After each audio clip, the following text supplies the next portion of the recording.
پیشماندگی تمام. نمیدونم یک خود بگیرم. میگی سعی باید ما یک خود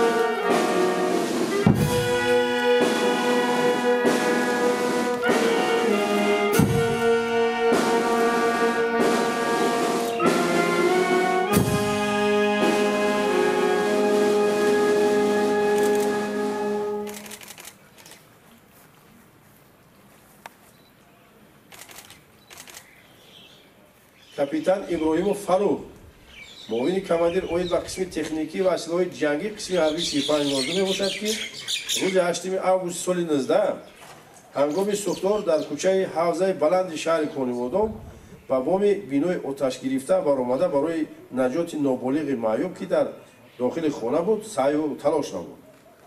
در نتیجه بام بینا در نتیجه سوختار به فرو رفته او به داخل حجره سوختار میافتد. ابراهیم فروغ مستأخرانه از انشاءات آتش گرفته بیرون گردیده با یک کودک منامی همسایش را از آتش امین گرفت و با کمک همسایش خودش به بیمارخانه مرکزی شهر کنیبودم دسترس کرده می شود.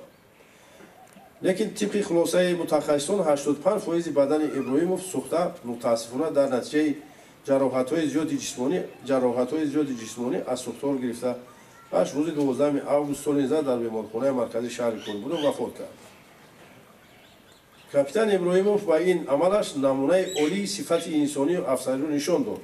نسبت به خطری حیات شهروندان بی‌طرف نمانده، این چنین نجات مال و ملک آنها حیات خود را زیر خطر مانده قهرمانانه وفات کرد. امروز به خاطره گرامی داشت این افسر دلیر شجاع ابراهیم فروغ در قسم حربی سپاه نو سنگ خاطره گذاشته شده. یاد او همیشه با قلب دوستان همکاری باقی میماند. من امروز فرمان امضا کردم، فرمان الهیده و این شخص ابراهیم فروغ دو زینه بالا подполковники شمای داخله подполковник تقدیم کردیم بعدی به هلاکت رسیدند.